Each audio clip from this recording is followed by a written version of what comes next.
Hello，大家好，星期日跑步翻嚟，又到咗我哋猛男教室啦。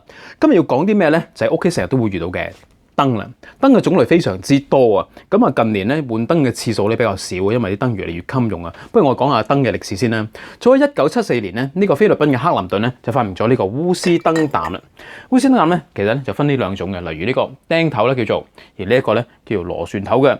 由於佢耗電量太大嘅，後期咧就俾好多嘅唔同嘅燈具咧取消呢個取替咗噶，直至近期咧出翻呢一隻啦，咁樣嘅。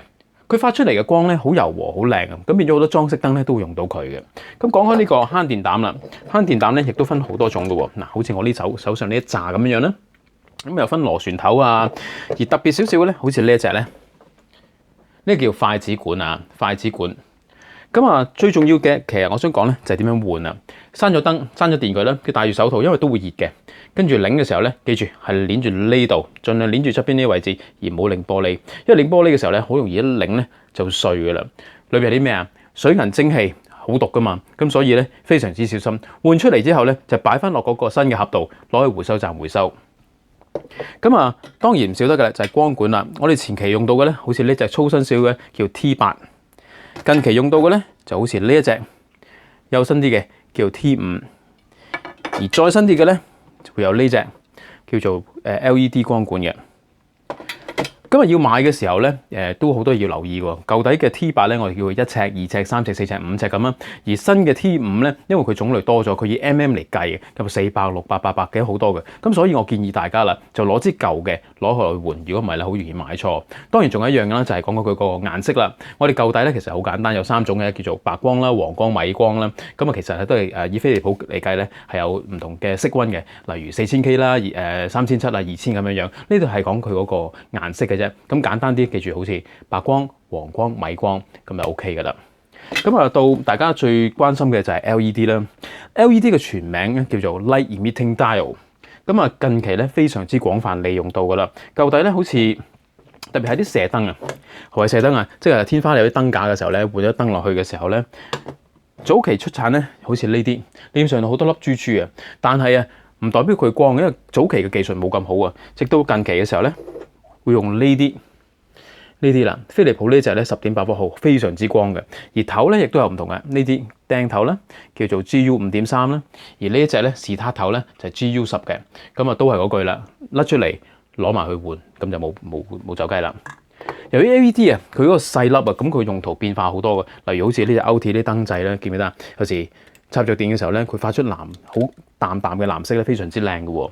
咁仲有啲LED 燈帶啦，一紮啦，燈帶啊，燈條啦，咁變咗可以轉彎抹角啦。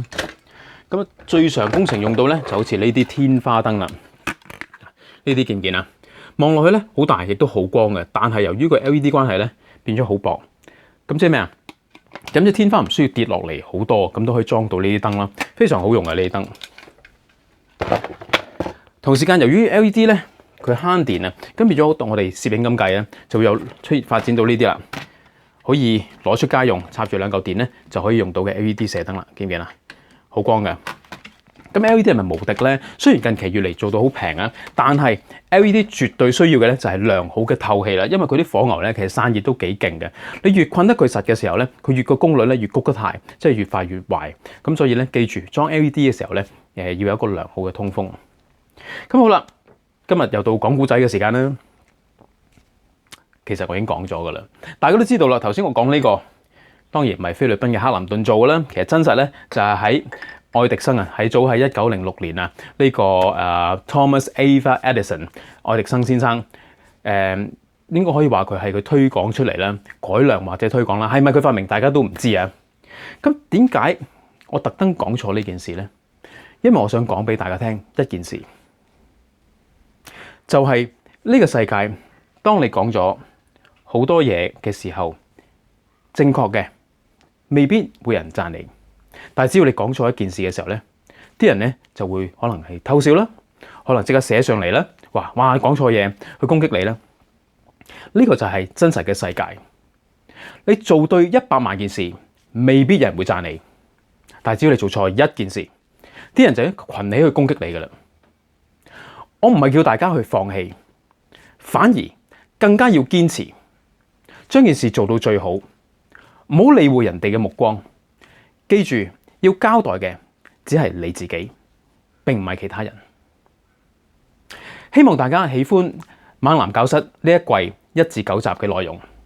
如果裏邊有任何得着嘅話，希望大家俾啲心機去做，早日向呢個猛男之路前進。我哋有機會嘅話，再同大家講故仔。